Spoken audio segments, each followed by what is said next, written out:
Welcome to the bird media. నేను మీ పవన్ కృష్ణమూర్తి. ఒకసారి హిస్టరీలోకి వెళ్లాల్సిందే ఖచ్చితంగా. ఎందుకంటే ఇప్పటికీ కూడా అదే స్ట్రాటజీని అమలు చేస్తున్నటువంటి జగన్మోహన్ రెడ్డి గారికి ఇంకేం చెప్పాలో తెలియట్లేదు. శవరాజకీయాలు నిజంగానే చెప్పుకోవాలి. శవరాజకీయాలు ఎందుకు ఈ మాట అనాల్సి వస్తుందంటే, నిన్న సింగయ్య కుటుంబ సభ్యుల్ని పరామర్శించడం ఇన్ ద సెన్స్ ఆయన వెళ్ళలేదు, ఆయన దగ్గరికి రప్పించుకున్నారు.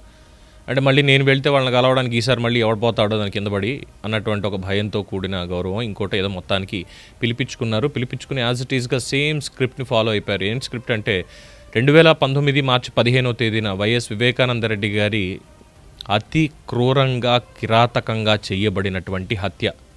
పొద్దున్న లేచి ముందు గుండెపోటు అన్నారు, గుండెపోటు తర్వాత అనుమానాస్పద మృతి అన్నారు, ఆ తర్వాత హత్య అన్నారు, తర్వాత చంద్రబాబు నాయుడు చంపేశారన్నారు. ఎందుకంటే ఆ రోజు క్రైమ్ సీన్ అంతా చూసినప్పుడు సాయంత్రం ఆయన ఎక్స్ప్లెయిన్ చేసేటప్పటికి ఎలాంటి కట్టుకథలు చేశారు ఇవన్నీ చూస్తే, రక్తం మరకలు తుడిచేసి తలకు కుట్లేసేసి పోస్ట్ మార్టం కూడా లేకుండా ఇంకా సమాధికి తీసుకెళ్ళిపోదాము అన్నటువంటి ప్లాన్కి వెళ్ళిపోతే సునీత గారికి డౌట్ వచ్చి పోస్ట్ మార్టం జరగాల్సిందే అనేసరికి అప్పుడు కలుగులో నెలకలన్నీ బయటపడ్డాయి. అక్కడి నుంచి మొదలైంది భయం.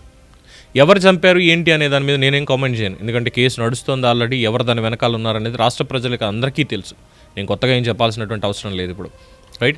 ఇప్పుడు ఇక్కడ కూడా సేమ్ ఇదే కైండ్ ఆఫ్, ఆ రోజు విజయసాయిరెడ్డిని సాక్షి పత్రికనో, సాక్షి సోషల్ మీడియా హ్యాండిల్నో, లేదంటే టీవీనో, వాళ్ళ వార్తలను ఆ జర్నలిస్టులను ఉపయోగించుకుని ఏ విధంగా అయితే చేశారో అబద్ధ ప్రచారం అనేది, ఇప్పుడు కూడా సింగయ్య విషయంలో అబద్ధ ప్రచారానికి తెరలేపేశారు. సో ఖచ్చితంగా ఈ కుట్రదారులు ఎవరైతే ఉన్నారో వాళ్ళని ప్రభుత్వం అరెస్ట్ చేయాల్సిందే. దీనికి ఎవరు ఎలా పాల్పడ్డారనేది. ఎందుకు ఈ మాట అనాల్సి వస్తుందంటే, ఒక్కసారి ఇక్కడ ఈ వీడియోని నిశితంగా పరిశీలించండి. నా భర్త పేరు శీల్ సింగయ్య. తను జగనన్న గారు వస్తున్నారని చూడటానికి వెళ్ళారు. వస్తే అక్కడ కారు తగిలిందని అయింది మాకు. మరి నేను కూడా జగనన్న గారిని చూడటానికి నల్లపాడు దగ్గరికి వెళ్ళాను. వెళ్తే మాకు ఫోన్ చేస్తే మేమేమన్నా అక్కడి నుంచి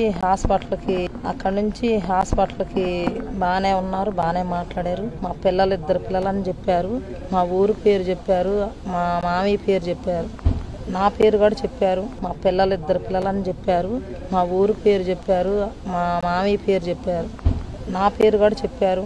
అంబులెన్స్లో ఏమైందో మాకు డౌట్గానే ఉంది, అంబులెన్స్లో ఏమన్నా చేశారేమోనని. జగనన్న గారంటే మాకు చాలా అభిమానం.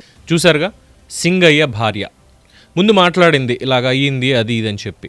నెక్స్ట్ వీడియోలో చూసారుగా ఏం చెప్పారనేది. అంబులెన్స్లో ఏదో చేశారు, ఆవిడ చేత చెప్పించారు. ఇది ఆవిడ చెప్పింది కాదు, ఖచ్చితంగా చెప్పించారు. అందులో ఎటువంటి అనుమానం లేదు. ఎందుకంటే తెలిసిందే కదా వీళ్ళ స్ట్రాటజీస్ ఎలాగే ఉంటాయనేది. జగన్మోహన్ రెడ్డి గారికి వాళ్ళ పక్కన ఉండేటువంటి వాళ్ళకి అబద్ధాలు మాత్రమే. నిజం చెప్తే ఏదో మనం ఈ జానపద కథల్లోనూ వాటిల్లో మనం గతంలో చదివేవాళ్ళం, నిజం చెప్పావా నీ తల 1000 వక్కలైపోతుంది అని చెప్పి. అలాగా నిజాలు చెప్తే, నిజాలు మాట్లాడితే వీళ్ళకేమైనా అవుతుందా అనేటువంటి శాపం ఏమైనా ఉందా నాకు అర్థం కావట్లా. చాలా క్లియర్ కట్గా ఫోరెన్సిక్ రిపోర్ట్ వచ్చింది, జగన్మోహన్ రెడ్డి గారి కారు కిందే పడి చనిపోయాడు. అంటే పడ్డ తర్వాత కారుని ఆపిన తర్వాత తీసుకెళ్ళి పక్కన పడేసి వెళ్ళిపోయారు. అంబులెన్స్ని కూడా పిలవాల. ఆయన ముందుకు వెళ్ళిన తర్వాత అక్కడ ఉన్నటువంటి విధుల్లో ఉన్నటువంటి ట్రాఫిక్ కానిస్టేబుల్ ఇంకో కానిస్టేబుల్ చూసి పక్క నుంచి తీసుకొచ్చి అంబులెన్స్ని పిలిచి దాంట్లో పంపించడం అనేది జరిగింది. ఇది వాస్తవం కదా. అంబులెన్స్లో ఏదో చేసేశారు. ఆయన గుర్తుపట్టాడంట, నా పేరు చెప్పాడంట. ఆవిడ చెప్పింది విన్నారు కదా, మా ఇంటి పక్కల వాళ్ళ పేరు చెప్పాడు, పిల్లల పేరు చెప్పాడు, నా పేరు చెప్పాడు, ఎంతమంది పేరు చెప్పాడు, అంతమంది పేరు చెప్పాడు. ఇదంతా అయిపోయి చివరికి వచ్చి అంబులెన్స్లోనే ఏదో జరిగింది, మాకు అనుమానంగా ఉంది, కుట్ర. ఎవరు చంపేశారు, ఎవరు చంపించేశారు, పోనీ ఎవరు చంపించేశారు? దీనికి సంబంధించి ఏం చెప్పాలి అసలు, వీళ్ళ గురించి ఏం చెప్తే వీళ్ళకి అర్థమవుతుంది అనేది కూడా తెలియట్లా. అప్పుడు కూడా గుండెపోటు, గొడ్డలిపోటు ఈ రకమే. ఇప్పుడు కూడా ఇంతే. ఎవరిని మభ్యపెట్టడం కోసమని, ఎవరిని అంటే ప్రజలు ప్రతిసారి గొర్రెలాగా కనబడతారా?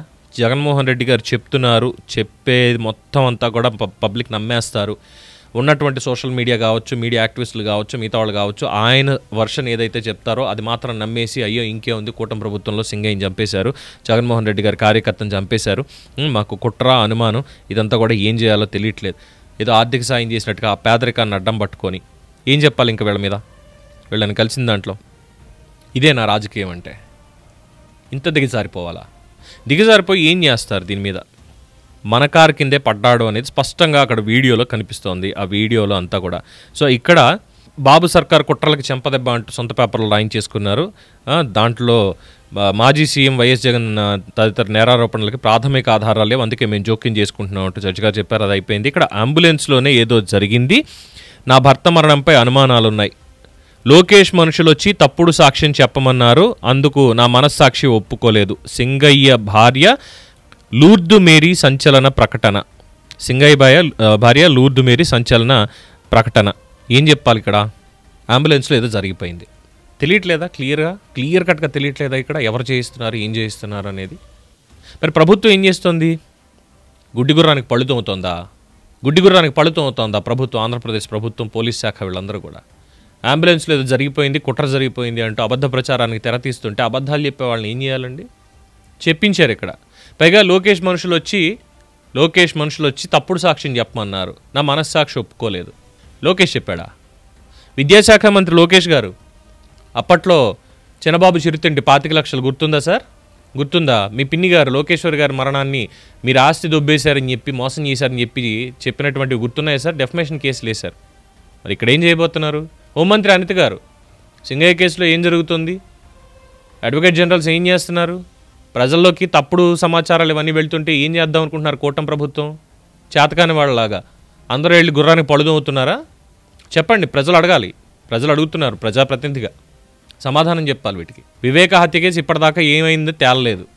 మరి ఎవరు వెనకాల ఉండి కాపాడుకుంటూ వస్తున్నారో కూడా తెలియట్లా. ఇంకా మాట్లాడితే జగన్మోహన్ రెడ్డి చేసేటువంటి తప్పులు వీటన్నింటినీ కూడా కూటమి ప్రభుత్వం దగ్గరుండి క్లియర్ చేస్తోందేమో, ఆయన కంటికి రెప్పలా కాపాడుకుంటుందేమో అన్నటువంటి వార్తలు కూడా వినపడుతున్నాయి. మరి వీటన్నిటికీ ఎక్కడ సమాధానాలు? ఈయనేమో అబద్ధాలు చెప్పడం మాండవు, అబద్ధ ప్రచారం చేయించడం మాండవు. మీరు మాత్రం మీ పని సాఫీగా చేసుకుంటూ వెళ్ళండి. భారతదేశం అభివృద్ధి చెందుతూ ఉన్న దేశానికి కొన్ని దశాబ్దాలుగా పిల్లలు ఎలా చదువుకుంటున్నామో మీ ప్రభుత్వం కూడా అలాగే చేసుకుంటూ వెళ్ళండి. ఇంకా దీని మీద మీ అభిప్రాయం ఏంటని కామెంట్స్ రూపంలో తెలియచేయండి ప్రేక్షకులారా. చూస్తూనే ఉండండి ది బర్డ్ మీడియా. ఈ వీడియో కనుక మీకు నచ్చినట్టయితే లైక్ చేయండి, షేర్ చేయండి, సబ్స్క్రైబ్ చేయండి. అలాగే పక్కనే ఉన్న బెల్ ఐకాన్ని క్లిక్ చేయండి.